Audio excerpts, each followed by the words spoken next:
It's really my pleasure to give the presentation here, and this is totally out of my expectation. There are so many audience here. Since I just, I graduated from HKUST a lot of years ago.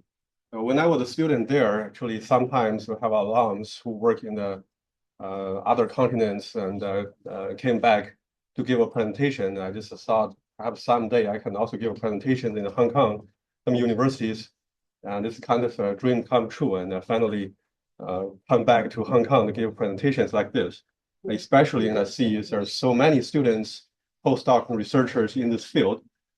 You can never expect this kind of things in the United States or Europe. But today, this is my presentation entitled From Low Carbon to Carbon Negative Cementitious Materials. I perhaps will also briefly mention aggregate. So this is cementitious materials, but if you want to do concrete, you can't ignore aggregate, since aggregate takes a percentage of like 70 to 80%. Low carbon will also be like one slide or so, briefly overview. And then after that, the majority will be carbon negative things. Okay. So first of all, it's my lab, about my lab. It's called Lab of Future Cement and Carbon Negative Initiatives, FUCCI. If you replace the F to G, I think most of girls may know how to pronounce that, right? So you can just pronounce it in that way. It's called fuqi, or this is a fuqi. Right? In mainland, in Mandarin, it's called fuqi. It's things about everything about good thing, right? So this is the name of the lab. Okay, this is a brief introduction. So we designed a mascot for the lab. Who knows who this guy is? Right, thank you. But actually, no. This is the answer I expected. Thank you for answering that. So I can say no. So his name is Professor Rocks. Right, this as the professor. This is two meaning. The Professor Rocks means this professor is great. Another thing is the Rocks is actually my name. Okay, so if the work is not this equation, but we're just doing this kind of things. It's called eco-efficient materials transformation for cement and concrete innovation. So this is the scope of the lab. You can see the center is cement. The surrounding the cement, I think each of you may have terms that you're familiar with. So from SCMs to alternative SCMs, the alternative cement. And we also do durability study and also some kind of repair and service life extension work. And we do sensing NDT in a lot of years ago, and we actually had some Department of Transportation sounding for drone-based sensing technologies. Since 5 years ago, we started to work on CCUS, carbon capture, utilization, and storage in concrete, because that was the focus of Biden's administration. Then since last year, everyone knows what happened. Donald Trump came back as the president, and he almost stopped every efforts for carbon utilization. But we are still funded by industry. So in the US, the industry is still doing the decarbonization and low carbon materials. But the new focus of Donald Trump is critical minerals. So we have to switch a little bit to critical minerals recovery.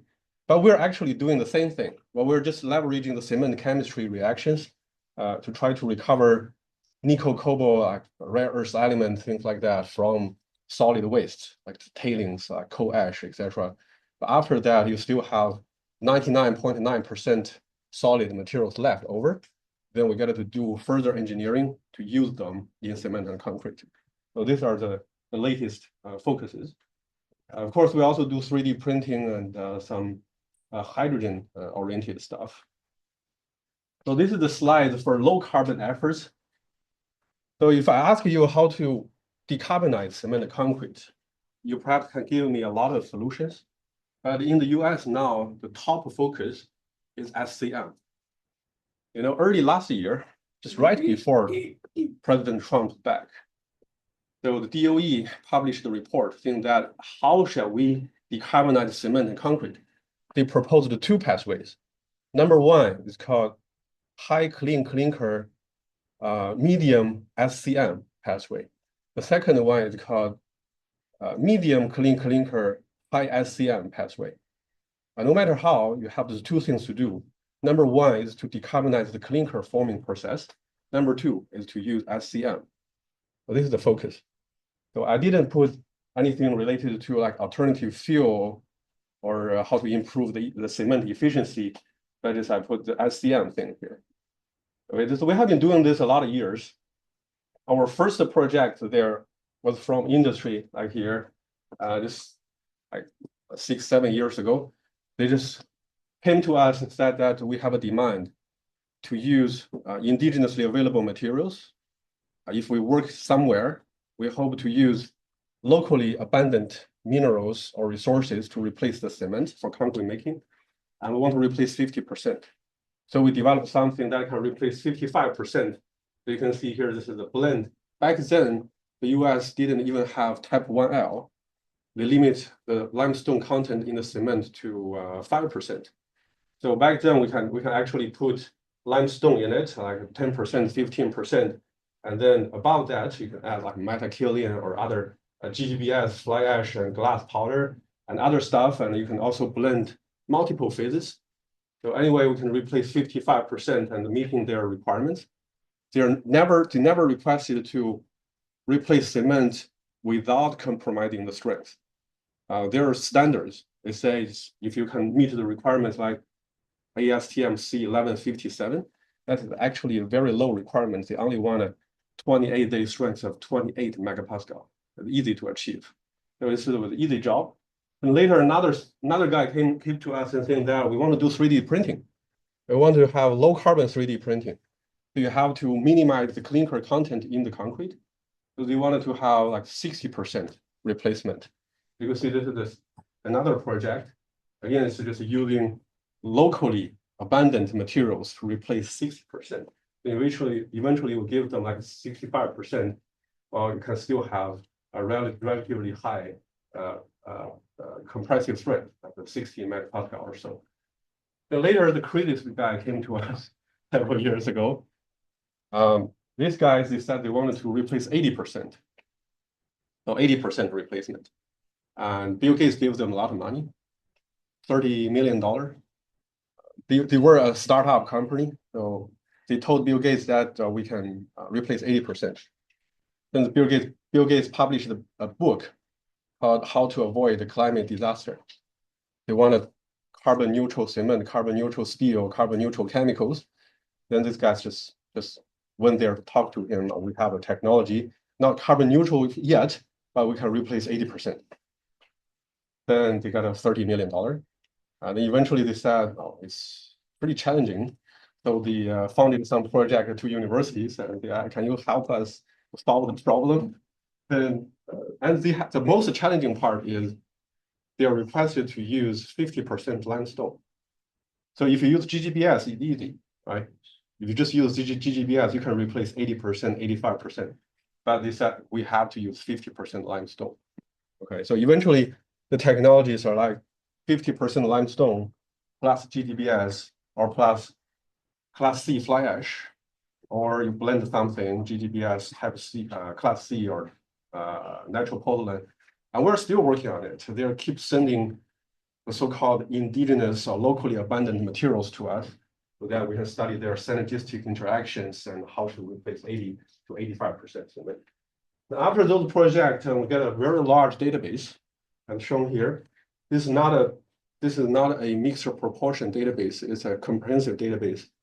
In there, you can find chemical physical information of cement, chemical physical information of SCMs, a lot of them together, and you have mixture proportion parameters. You have curing conditions, performance matrices.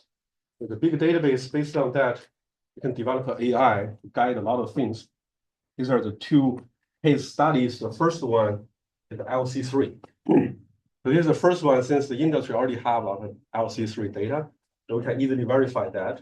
You can see that based on a certain type of calcined clay and certain fineness of limestone, we can predict the behaviors of the mixture after replacing Portland cement up to 70%. Okay, that side is a mixture of the Class F fly ash and the GGBS to replace up to 70% cement. Okay, so we have also tried to use the tool to predict 4-phase, 5-phase mixtures. Since last year, industry folks from mainland China told me that you can play with this game in America. You perhaps can play with this game in Europe, but never try to use it in the mainland China. I thought, why? I said, because we're blending 7, 8, 9, 10 phases into the cement. So it's really, really challenging. I said, if we have a big enough database, perhaps we can do it. We will see. I don't know. I don't have the answer yet. Right, so this is the majority of our low carbon efforts, this SCM, blended SCM things that we're working on. And this is the latest project we just got funded. Actually, we have been working on it for a couple of years. We got the funding early last year in January, but Trump had been holding it for 1.5 years. And recently we just got the money and we'll be hiring postdocs. So if any one of you have interest, watch for our ads, our position, and later perhaps if you are interested, let me know. Okay. So the carbon negative efforts. So I will introduce some background and then just look at the carbon negative SCMs and the cement. So the first one here is just why we have to do carbon negative efforts. Why not just reduce the carbon emission? Right. So I have to start the story from the climate change, because you have to clarify that the climate change, global warming, should be attributed to the CO2 concentration in the air instead of how much CO2 we're emitting. Okay, if you emit 100 billion tons of CO2, while the nature has the capacity to absorb it, you never need to worry about that. So now, simply because we're emitting too much CO2, just the nature, this has gone beyond the capacity of the nature to absorb it. So that is the issue. Okay, so now the CO2 concentration has been 430 compared to 340 like 40 years ago. It's a very significant increase. So this ppm actually, if you look at the publications on Science and Nature, you will figure out that this ppm is actually corresponding to a temperature 2 to 3 degrees higher than the current level. So that means at least a 3 meter higher sea level with 90% reliability. But we have not seen the warming effect because the Earth needed some time to be heated up. So that means it's really urgent, get to deal with the problem. That said, achieving carbon neutrality cannot solve the problem. You have to pursue carbon negativity. So according to a report published like 2 or 3 years ago, by end of this century, we get to remove 1,000 billion tons of CO2 from the air and find somewhere to store it. Or by the mid-century, solve the problem at a scale of 10 billion tons per year. The numbers look very large, but the nature actually has provided us some solutions. As shown here, 400 million years ago, the CO2 concentration in the Earth is over 2,000 ppm, 5 times higher than now. Over the millions of years, this level has been coming down because of the two things, mainly because of the two things. One is the CO2 becomes biomass, and biomass becomes fossil fuel, coal, natural gas, and petroleum, stored underground permanently. And the second one is silicate rocks get carbonated to form limestone, dolomite, etc. Those calcium or magnesium carbonate rocks. Right? So these are the two most efficient ways to reduce the CO2 concentration in the air. If you want to solve the problem, perhaps we will seek to accelerate and enlarge these two pathways. But unfortunately, for the first one, if we can develop the technologies to convert CO2 into fuel, if I have the technology, I will never want to embed it underground. I want to sell it to the market to become the next Elon Musk and then fund my own research using my own money. So that is my dream. Okay, that means this pathway is not scalable temporarily. So this one is scalable. If I can make rocks, I can store it somewhere. If I can make rocks, I can use it as a concrete or cement. Right. So that is why I think a more scalable pathway is to turn CO2 into minerals. Then we can find scenarios to utilize it, to market it. With that said, so we have two things to do. Turn CO2 into minerals. The minerals can be man-made rocks like concrete, which I call carbon negatively made concrete. And the other one is called enhanced geological mineralization. We interpret these two things. Number one is that we want to use concrete, we use CO2 to make concrete or building. Number two is to make mountain. This will likely be the final solution. If we want to solve the problem, perhaps eventually we got to make several mountains using the carbon negative pathways. Before we can scale it up to mountains, I think we need to do concrete because this is a market. You have a market, you can earn money in this market. And this has been the largest market ever in human history. Through 30 billion tons per year concrete or 4 billion tons cement per year. Okay, if we can fully leverage this market, we can do a lot of work. Based on a paper published last year, 2 years ago on Science, Sabby Miller at the UC Davis predicted a number. If we can fully leverage the construction materials market, we can store 16 billion tons CO2 per year. That is a very ideal situation, but that marks the upper limit of this market. 16 billion tons CO2 per year. Okay, of course, we need innovations. We know, I believe everyone knows how to make concrete. You got the raw materials, Portland cement, SCM, aggregated water at the mixers, and just blend them together. You get concrete. So on the market, there have been technologies which are claiming decarbonization or carbon activity. The number one, I classified them into 3 categories. The number one is called fueling mixing CO2 injection. There is a famous company on the market called Carbon Cure. They're simply injecting CO2 into freshly made concrete. You can inject CO2 into the mixing truck or into the mixer. Bill Gates is behind this, and Bill Gates is marketing this for them. But actually, there are a lot of users, and they didn't report good data based on this. 2 reasons. Number one is that their mixers, their trucks are never sealed. You inject CO2 in, the CO2 can escape from there.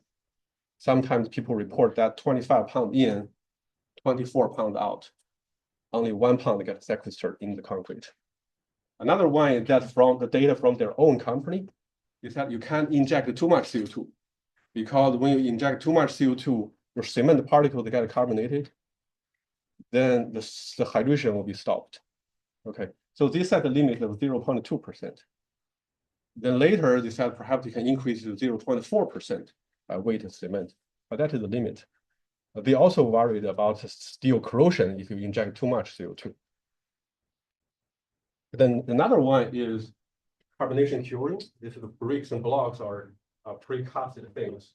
Then you just put it in a chamber to cure it using CO2. So this one, there are a lot of innovations ongoing, like you get those porous particles in there to create a penetration pathway so that you can carbonate deeper or something. Others are control the humidity, temperature, balancing the parameters to maximize CO2 uptake. But in any case, you still have the limitation by diffusion. If your specimen is too large, then the penetration depth will be limited, right? So MIT tested something that's based on the normal concrete masonry units. The penetration depth is normally at the millimeter scale, meaning that you anyhow have some limitations here. So this is category, we call it post-mixing CO2 curing. So here comes the third category, which I call pre-mixing carbonation. So the solution is, since we have these materials, if we can carbonate everything of them, if we can maximize CO2 uptake in all of the raw materials, including water, including a mixture, of course, aggregate and cementitious materials, If every one of them is carbon negative, so then you blend them together, you get a carbon negative concrete, or at least carbon negatively made concrete. I have been challenged a lot of times when I work on large proposals. When I say carbon negative concrete, they said, you can't claim that without thorough LCA. I said, okay, let me call it carbon negatively made concrete instead of carbon negative concrete. Okay, so this is the way I think you can maximize CO2 uptake, and you can also fully leverage the solid waste streams to capture the CO2. Okay, so here I will introduce our efforts in carbon negative SCMs and carbon negative alternative cements. Okay.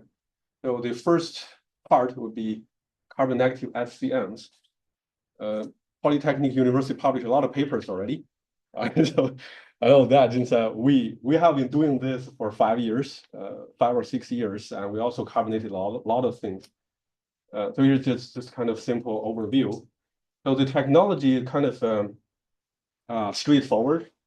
Actually, the so-called carbon negative SCM, this means we start from solid waste, and then we carbonate them at powder scale, so that you don't need to worry about the diffusion, limitations from diffusion, other things, powder scale carbonation. Then the product will be nano to sub-micron sized carbonate, ideally with amorphous aluminosilicate or activated aluminosilicate there. So here I have to clarify something. For myself, I don't really like nanoparticles if you want to use it in concrete. And I keep telling my students, normally just give me SEM images showing spherical particles, rice-shaped particles, viscous, but looks very cool, but they create trouble when you mix them into concrete. So I keep telling them, I want microparticles. I don't want nanoparticles. Right? For publications, nanoparticles look cool, but for industrial implementation, I really want microparticles instead of nano. Okay, then you just use the product to partially replace cement, and then perfectly without compromising the performance. But this never happens. You have to use superplasticizer. Even though they're microparticles, they also need superplasticizers to control the workability. And the feedstocks we have tested so far listed here, we actually started from cement.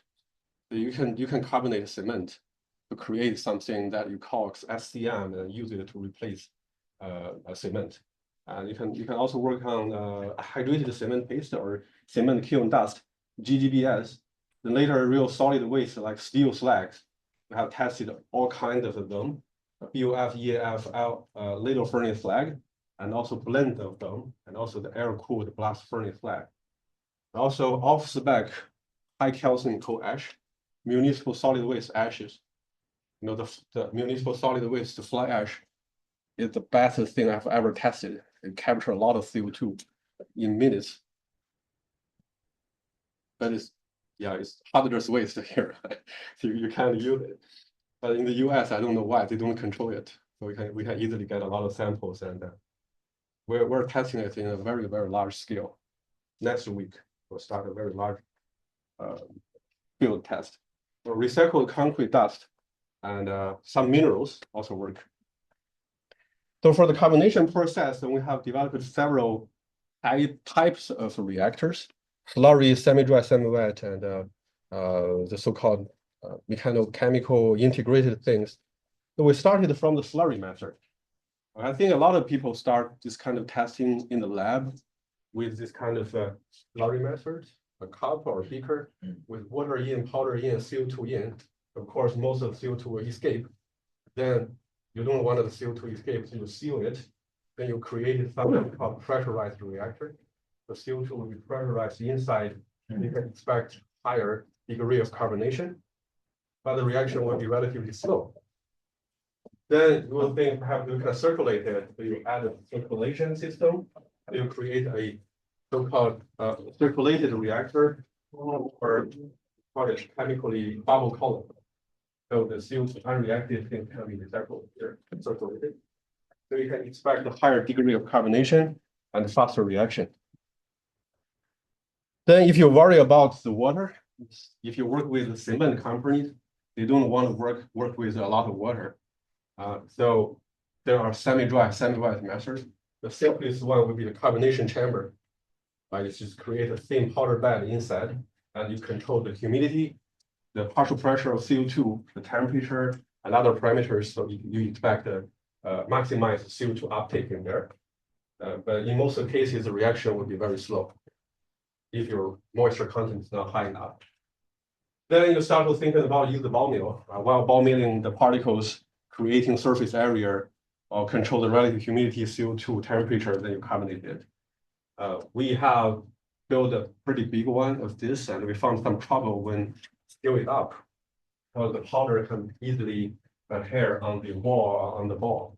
So that is a technical issue we need to solve in the near future. And sometimes the industry folks, especially the power plant folks, they said we don't really want to capture CO2, so it's better to work with the flue gas directly. So this is the so-called integrated method. You know, the best chemical to capture CO2 from flue gas, even from air, is sodium hydroxide. So far in the industry, they have been using ammonia-based stuff or amine-based stuff simply because those things can dissolve the CO2 easily. When you use sodium or potassium hydroxide, the capture kinetics will be much faster, easier, but the desorption process will consume too much energy. But in our application, this is totally fine. We just use sodium hydroxide to capture CO2. Then you form bicarbonate and use the bicarbonate to react with the powder, with the coal ash, with the slags, etc. Then you discharge the carbon. Then you recycle the sodium things back and to capture the CO2 in the next round. So you just get the so-called integrated stuff. And of course, there are other reaction pathways like high gravity, and chemical engineers like to use pH swing and the high temperature, high pressure reactions from the geochemical fields. And the current focus in our group is supercritical. We're seriously testing this thing. There are several advantages. You can minimize the water usage in the reaction while achieving something similar to the slurry method in terms of CO2 uptake and the reaction kinetics, even faster than that. So this is our current focus. Okay, so anyhow, the product from these reactions would be, as I mentioned earlier, calcium carbonate and activated aluminum silicate. So chemically or thermodynamically, this is exactly the same as LC3, as limestone calcined clay cement. So if you do thermodynamic modeling, the result will be very similar. It's just creating more reaction products like carboaluminate phases. And of course, you still have a lot of CSH. So we don't foresee a very significant variation in terms of the hydrates assemblage. And that figure just shows that we can work with pure CO2 or simulated flue gas.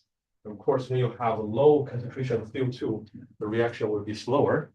But we can achieve very high degree of carbonation if your reaction time is long enough. So this figure just shows you that if we focus on the slurry method, we're actually now scaling up the slurry method. Okay, so no matter which reaction pathway you use, pressurized, circulated, or even supercritical CO2. So upon you can achieve the same degree of carbonation or the same CO2 uptake, you can expect the same or comparable performance when using it at SCM. And shown here is the two reaction pathways, pressurized and circulated, when their degree of carbonation is similar, both captured like about 19% CO2. So you can expect 40-some% calcium carbonate in the product. Then the 3-day, 7-day, 28-day experience is very similar to each other. I'll give you a couple of case studies. The first one is a combination of a ladle furnace slag. So this was a slag that nobody wanted in the US. In the steel industry, you can have different types of steel slag, but this one is a ladle furnace slag. This is a special type. When you cool it down, it becomes powder. This has become powder. This is good for us. We don't even need to grind it. but it is really bad for the steel company. They don't want to have the powder to deal with, since if you have a lot of fine powder, you need to build a large facilities to control the dust. So they normally just cast it, pour it with the EAF slag together to get the blended things. I told them we wanted the fine powder, so do not co-pour it with other slags.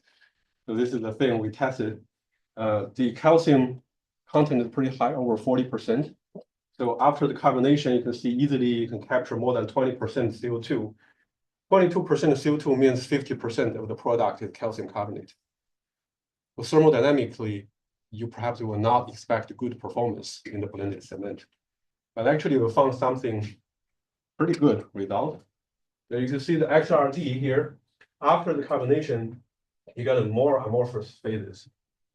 This is some inconsistency here. When we carbonate other stuff, sometimes we found that the amorphous content will be decreased. But in this case, it increased.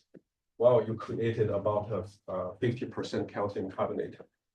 And another good thing is the aluminate phases. The myenite in the C12A7 phase is a retarder in cement. So after the carbonation, you can see it had been removed. It's converted into alumina gel or alumina hydroxide. Okay, so strength. You could replace 30% of cement. You see, if you do nothing, you don't have 1 day strength because of the retardation effect. So you carbonate it, you start to have 1 day strength. Then we also balance the chemistry with some gypsum. So in the best case, finally optimize the thing. You get a pretty high 1 day strength, 3 days, 7 day strength goes beyond the reference. 28 days at the 90% level. And we're testing longer age. We're not expecting higher strength, but perhaps it will maintain 90%, not lower than 80%. That is our expectation, because according to the latest standards in the US, if you replace 20% of the cement and your strength can maintain 80%, then you can call it SCM. You can market it without other obligations. Okay. So the next case study is another steel slag. I put it here because in mainland China you have more BOF slags. Right? You have less EAF slags, so they have more BOF slags. So this is but in the US now we have a limited BOF. More than 70% is EAF slags already, which is really sad actually. This is a trend of decarbonization, but the director of our steel research center told me, if you want to have high quality steel, you'd better use BOF. Okay, you have more space to engineer it, get a high quality steel. You know, back to 20 some years ago, when we tried to build the bird nest, we have to import the steel from other countries. But now it's kind of swept. Now, if the United States want to build something, more likely they want to import steel from China. So this is a trend. So if you decarbonize it, you will lose some quality. So here in this case, the slag has like less than 40% calcium oxide. You have certain amount of magnesium oxide, but actually sometimes you can see magnesium carbonate, but in most of the cases, calcium carbonate dominates. Okay, so following the reactions, we have tried to use circulated reaction and pressurized reactor. Of course, based on the time, using circulated reactor, you react faster, but the eventual degree of carbonation will be lower than the pressurized reactor. So we just selected two cases, 2 hours there, 6 hours here. And so you can get like a 40% calcium carbonate, which is already very high, right? So when you just look at this product using SEM, you will see a lot of, I will call it sub-micron particles. So I always hate to call nanoparticles. Sub-micron particles, and some silica gel or alumina gel. But you can't say nothing actually using the XRD, using the SEM. But it's, again, you replace 30, 40%, use some superclass setter to control the workability, you can make a very good mortar concrete. 1 day strength is not much lower.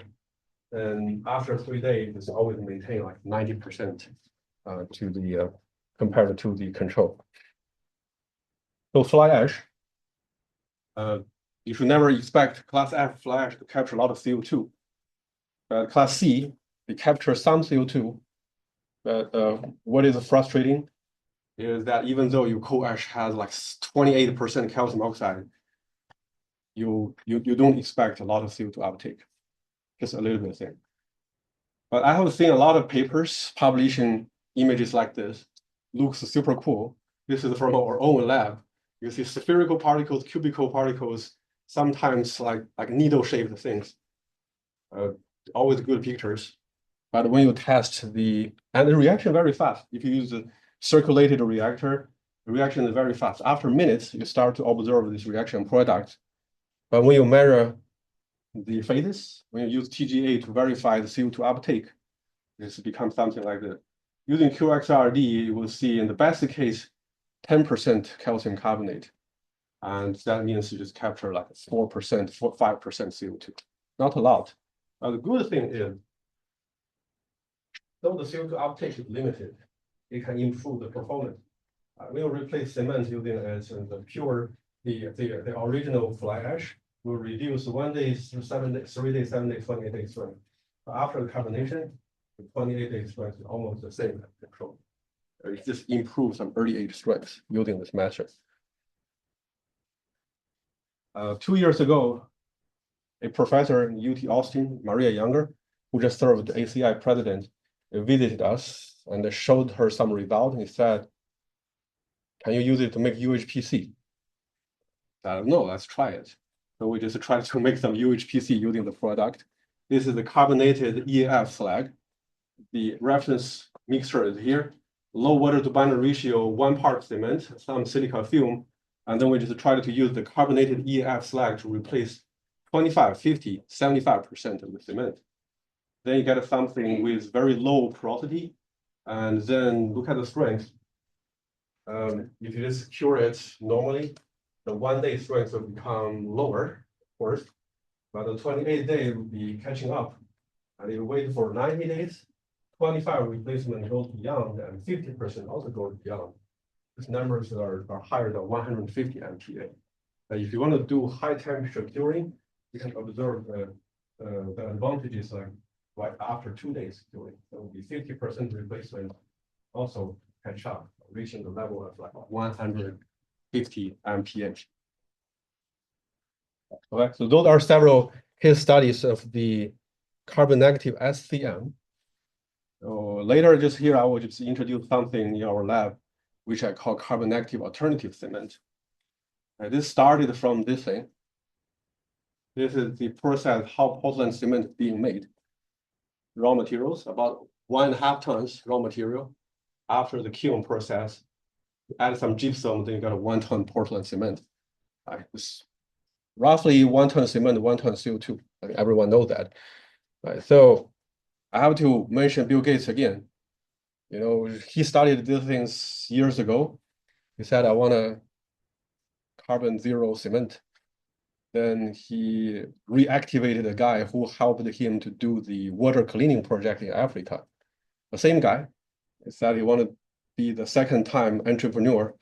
He said, let me do cement. And they did some analysis.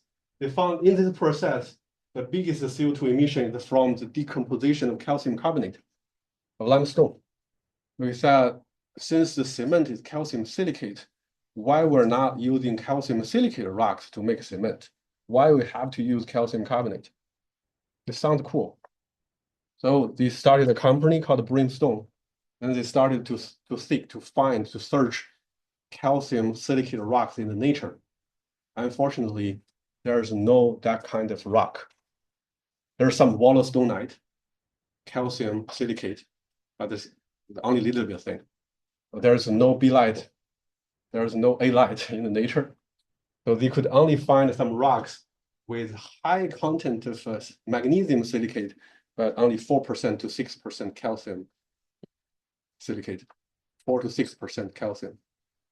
So they have to use chemical method or electrochemical method to dissolve the rocks and separate the calcium, separate the silica, and they recombine these two into the raw materials, into the raw materials for cement making, put it in kiln for cement making.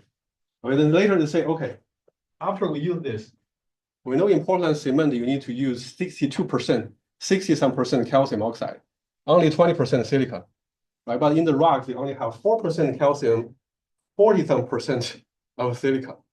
So you rebalance them, you have a lot of silica left. They say, oh, we will sell it as SCM. And then later they said you still have like a 40-some% magnesium left. They said, okay, we can use it to capture CO2. Then you get a magnesium carbonate. And overall, we're carbon negative. This is how they're making this story work. But for me, since I did a lot of magnesium cement study, now here this is something like I liked very much. I said if we can really separate the magnesium oxide from the silica rocks, I would rather use the magnesium to create alternative cement. And I want to make it carbon negative.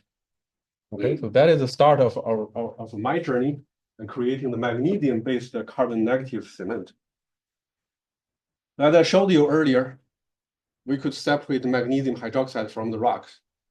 Then start from there, we can carbonate the magnesium hydroxide oxide into magnesium carbonate. You know, magnesium carbonate is different from calcium carbonate. It has a lot of polymorphs with different amount of hydroxyl groups and hydrate water. Then they actually will give you different reactivity. All of them are reactive, apart from magnesite. All of the other hydrous polymorphs are reactive. So we can fully leverage this reactivity. So in the lab, we have synthesized a lot of these different polymorphs. And here I only show you the most basic one. We call it nescaholnite. It's magnesium carbonate with 3 hydrate water, called nescaholnite. It's a reactive phase, very reactive phase. Alternative to it, you can also find like hydromagnesite, dipping guides, and other phases. But this is what we did the most work with. And then this basic type. I will show you some basic data here. So I actually started from a trial to see if magnesium carbonate itself can be used as a binder. So we started with 100% magnesium carbonate. After the process, you produce magnesium carbonate with 3 hydrate water. Then you can heat it up a little bit to 150 degrees C to remove part of the water. You get only 1-point-some hydrate water left. It becomes amorphous. You add water, they will rehydrate, you get strength. The strength will not be too high, 10 MPa, 8 MPa, in the best case, 15 MPa. You want to increase it, so we could add a little bit magnesium hydroxide, lighter burn magnesium oxide. Then at 55.5%, you start to get a pretty high strength. At 90-10%, you get 30-some MPa.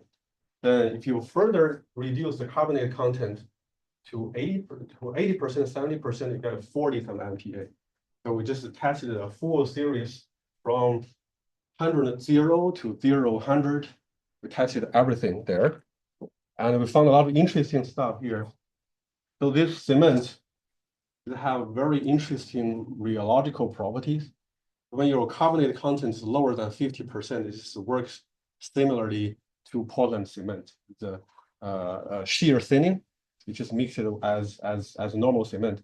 But when the carbonate content goes beyond 50, you will see something shear thickening, like become non-Newtonian things. You just look at their behavior. You heat it, nothing happens, but you put it there, it easily thinking down. So that means theoretically, if you formulate it correctly, you can try to jump on it without thinking into the slurry. Okay, the hydration behavior is also interesting. Oh, I didn't show you the reaction. The reaction is very simple. The reaction, the equation looks very simple. It's shown there. It just the magnesium carbonate with certain hydrate water react with magnesium oxide. You can use hydroxide. The oxide is what we used so far. But the reaction product is called HCD. This is something like CSH, meaning that we don't know what it is. It's just HCB phase. We're still working on it. We have tested a lot of XRD, but we don't fully understand the structure. But it's HCB the same way as CSH, right? Just some hydrous carbonate bearing brucite, something like that. But it's just you need to know that is the main hydration product. And the hydration curve is just like the first one showed you the dissolution of the two phases. The second peak just showed you the formation of HCB. And if you look at the accumulated heat release, we see that in some cases, when you have less carbonate, the reaction heat can be as high as 400 and even nearby 500, similar to Portland cement. But when you increase the carbonate content, it becomes very low heat. This threshold shows the low hydration heat treatment. Below that, you can use it for dam, for foundation construction, things like that. So meaning that you have a very large space flexibility to control the workability and control the heat release behaviors. Okay, the reaction product, I showed you the main hydration product, HCB, but it's only valid when the carbonate content is below 70%. Goes beyond that, the dominant reaction product will become the D. Here again, this is another phase we don't fully understand. From XRD, it shows like dipping guide, very similar to dipping guide, but they're different. So we're now calling it dipping guide-like phase. So technically a DLP, another thing similar to CSH. Okay, the microstructure is also interesting. If you look at this, the next Hongyan particles are just like this. They're not spherical, they're not cubical, they're just with large aspect ratio. You can call it needle-shaped thing like that, but this is the reason why when you increase the content, your mixture becomes shear thickened. But after hydration reaction, you can see the original magnesium oxide particles will become HCB phase with a lot of carbonate, and the original space occupied by water also become what we call carbonate-rich HCB. But what is interesting is the particles originally rich in carbon will become carbon-deficient HCB phases, as shown in the carbon mapping. This is my favorite image since it showed you how much carbon we have in this mixture. All carbon, so you can just show it to everyone and tell that this is carbon negative, or this stores a lot of carbon. So compressive strength. So there's other groups working on this type of materials. In Europe, they published some papers already. But after them, and these started from the other end. They started with MSH. You know, MSH had low early age strength, but they started to add some carbonate in it so that you can get a higher early age strength. So they started to add 5%, 10%, 20%, up to 50%. They stopped. I asked them, they said, we never thought about add more than 50%, because theoretically, when you add too much carbonate, you will not have reactivity. But we found that is not true. But when we increase it beyond 50%, this is the 50%. And then 60, 70, 80, 90%. 1 day strength is almost the same. Okay, you get a slightly lower 2 day strength, slightly lower 3 day strength. But if you look at 28 and 90 day strength, 70% give faster results. And we repeated this testing and validated already. That means you don't really need a lot of magnesium oxide. Carbonate works as a reactive phase. We're now working on shrinkage testing and durability testing. Since our reactor can produce a lot of these materials, and we're testing it on a concrete scale currently. So this slide shows the carbon active pathway of the thing I just showed you. As Bill Gates preferred, we should start from silicated rock. Right? This is the magnesium silicate-rich rocks. It could be serpentine, could be dunite. That is magnesium silicate-rich phases. And we start with the rock, and then you dissolve it in acid. Then you can recover silica. Then you put alkaline in it, sodium hydroxide in it. You keep increasing the pH value. Then in this process, we can do selective precipitation. So my first project in this field is from Department of Energy. recovering nickel and cobalt. Nickel and cobalt is critical things for electric vehicles. But when we got the project and Tesla invited the whole program teams, 16 teams to their gigafactory, saying that we need a lot of nickel and cobalt. If anyone can solve the problem, we'll become the customer or something like that. But that is the first one, but my expertise was with cement. So after recovering nickel and cobalt, I told the program manager, look at here, you still have 95% of the magnesium and silica left. So let's do some cement. So that's why, so here's we started to precipitate the magnesium carbonate. So eventually you'll see the rocks will become silica here, critical minerals out, fix the carbon in carbonate, and this thing will be recycled to this step. Because actually this is the start of the whole process. You use acid here, you use alkali there, base there, all from here. It's a kind of use electrochemistry to electrolyze water, and you get acid and base. So this will become sulfuric acid and sodium hydroxide. So this is the cycle. And when you have sodium hydroxide here, also use it for direct air capture. It has been proven feasible, and we're trying to scale up this line. But I can expect later, perhaps there will be people asking if this is really energy efficient. Let me answer it here. I don't know yet, because this overall energy efficiency is limited by here. So when we write proposals, when we tell the story, we have to say we use solar or wind energy. So if you use fossil fuel-based energy, this will never work. Okay, this will never work. You have to use renewable energy, or at least nuclear energy. So the last concept here is called carbon negative. Well, the full name is very long. We patented it under a name called multifold carbon negative organic cement. Okay, this is called organic cement because the reaction product is kind of organic salt of calcium. So the whole story is like this. We have CO2 in the air or from the flue gas. If you can capture it, you can electrochemically, thermochemically, or biologically convert the CO2 into some organic chemicals. Of course, we're selective. We have certain types that we want, like oxalic acid, citric acid, and the longer chain stuff. Another pathway is biological.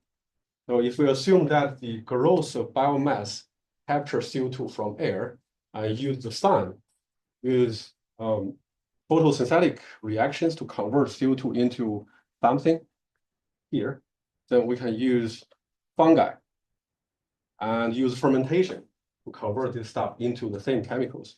So these are two big pathways. Eventually, we'll just create some organic acidic chemicals. Then you use that one to react with natural rock minerals or slags, or even high calcium flag. They all work. Then just blend them together, you get the cement. You add water, you react at the binder. So here, these are something we created in the lab. You can see different colors because of feedstock. The black colored one, we used the copper slag, and the gray colored ones can be steel slag, can be coal ash, and the whitish one, this one is from natural magnesium silicate rocks.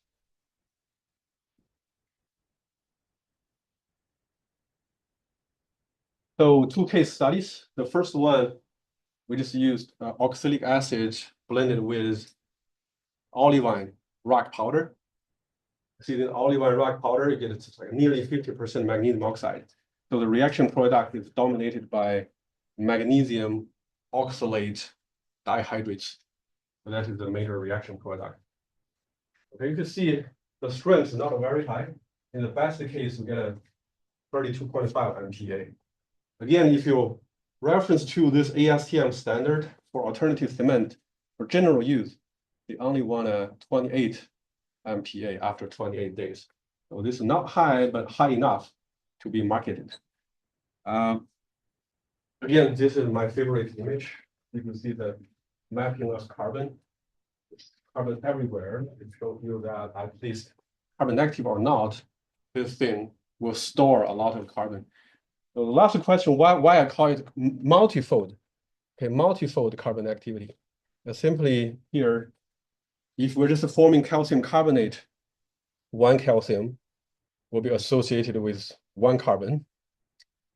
Well, we wanted to have more carbon associated with unit calcium or magnesium. So if we can use oxalic acid produced here, you're forming oxalate, kidney stone. Okay, the kidney stone is a very hard rock. Right, so there's one calcium or one magnesium will be associated with two carbon. Okay, you have two carbon there. So you double the carbon storage capacity. So you can test the formulations. When you have citrate, when you have other stuff, you will have even more carbon.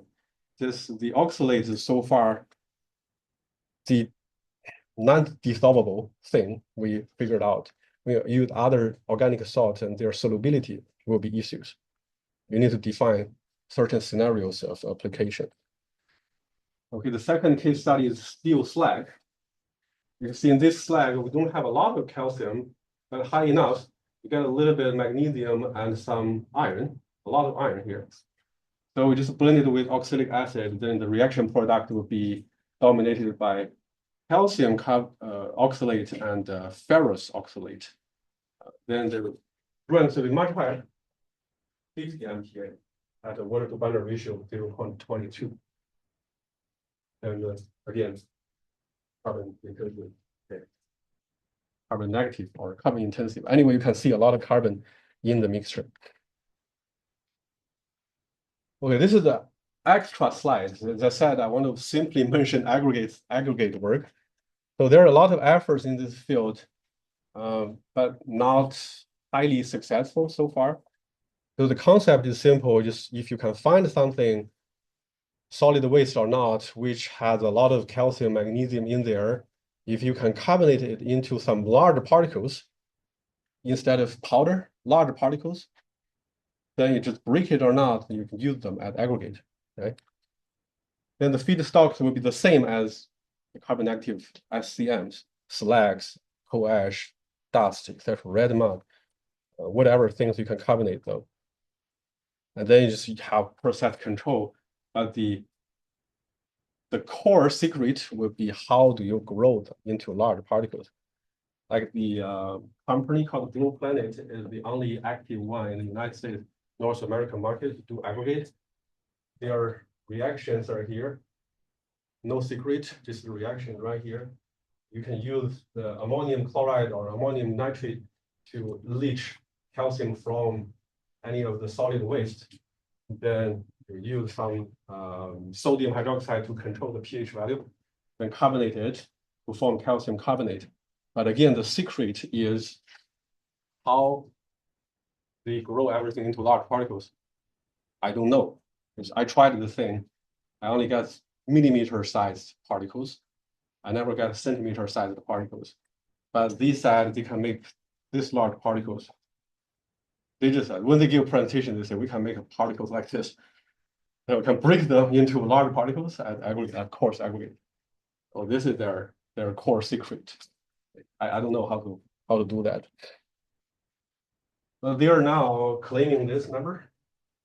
Using 1 ton of our aggregate, you are sequestering 0.44 ton of CO2. Anyone believe in this number? Anyone want to challenge this number? Anyone want to challenge this number? 1 ton aggregate, negative 0.44 ton CO2. Believe in this number? Is this possible? This is theoretical value. You carbonate lime, CaO plus CO2 forming calcium carbonate, 56, 44, 100. This number is from there, from the equation. Right. But they're using this for marketing. They are using this number for marketing. And they first convinced the celebrity, Leonardo DiCaprio, to join their company as the government affairs board member, something like that. And then they started to raise funding from the market and scale up everything. So these are particles made in our lab. As I said, it's just millimeter scale, very small particles. So we have not been successful creating large particles like that. Okay, the value chain here is, as I said, we can make carbon negative raw materials components before you blend them together to make concrete. But you need to use CO2. You need to have solid waste. So you get to work with a lot of entities in the market. So from the CO2 side, currently we're fine. We have been working with several companies, including companies from America, from Canada, like a Carbon Quest. They're capturing CO2 from buildings, and the buildings burn natural gas for heating, and then emitting CO2. So they're collecting the CO2 from the chimney from somewhere and use the low temperature cryo method to condense the CO2 into liquefy the CO2 into tanks, and we can supply the tanks to potential users. And Heidelberg is demonstrating 1 million ton per year CO2 capture in Alberta. They told me they're still on it, and maybe next year they will have 1 million ton CO2. Then if we want to do carbon negative scale up, that will be the supply. And in the US, the largest project at 2 to 3 million ton per year, $100 million. So is that not 100 million? So yes, the large investment is a lot of money, 50 million, no, 500 million, $1 billion. It's a $1 billion investment to do that project. And so one-to-one cost share. So the Heidelberg Cement invest half and government commit another half. Then they got awarded, announced. Then Trump was back. Trump said no. So they stopped it. So now there's only half of the funding left. I don't know if their timeline has been kept or the plan to delay everything. But potentially there will be a large capture project in Indianapolis. The solid waste side, a lot of them, as I said, cement, fly ash, slag, a lot of them. And this reaction pathways had also been developing. We're demonstrating everything at the 200 liter to cubic meter size. And there are several early ones, like carbon upcycling, are demonstrating at 8 to 20 ton, even bigger than that. I don't know what is their current size, but their reaction pathways are different. They call it carboxylation, not carbonation. They wanted to turn CO2 into COO, carboxylate groups, and graft the groups onto the surface of everything: fly ash, slag, rubber, plastics, ceramics, glass. They can carboxylate everything based on their patent. And then later I worked with a lot of concrete entities, but eventually you want to use the material in pavement. Since in the US, the biggest user are Department of Transportation. But there's a lot of standardization, verification need to be done. And we're playing a very important role for mid-scale verification of a lot of technologies. And in our lab, we have I call it a semi-industrial scale concrete mixing plants. And shown there is a pretty large scale facility. You can produce more than 1 cubic meter per run. This integrated everything, the silos, simulated silos and transportation devices. Well, this is closing remarks. I didn't put a lot of solid conclusions here, but put everything as open questions. The first three I have covered to some extent today. How to maximize CO2 uptake, how to produce high quality materials, how to avoid costly processes. And there are three in gray. These are still open questions: how to address feedstock variability. We're working on the AI for this, and how to achieve a smooth tech to market transition. This is perhaps the most complicated problem, as it involves VC, involves technology, local policy, federal policy, a lot of things. And the last one, how to measure, report, and verify the efficiency of the carbon capture and utilization. There are a lot of projects ongoing. We run a very large one, but unfortunately in the third year, Trump was back. Yeah, so we have other efforts that said critical minerals, alternative cements, especially magnesium-based things. Since theoretically you can extract the magnesium from seawater, from lakes, from brine water, from magnesium silicate rocks. So there are potentially a lot of feedstocks for this. And AI is our new focus. And of course, 3D printing and UHPC stuff is also ongoing. This is my my career goal. I wanted to make either a tall building or a mountain using these carbon active reactions. Okay, so that's it. Thank you.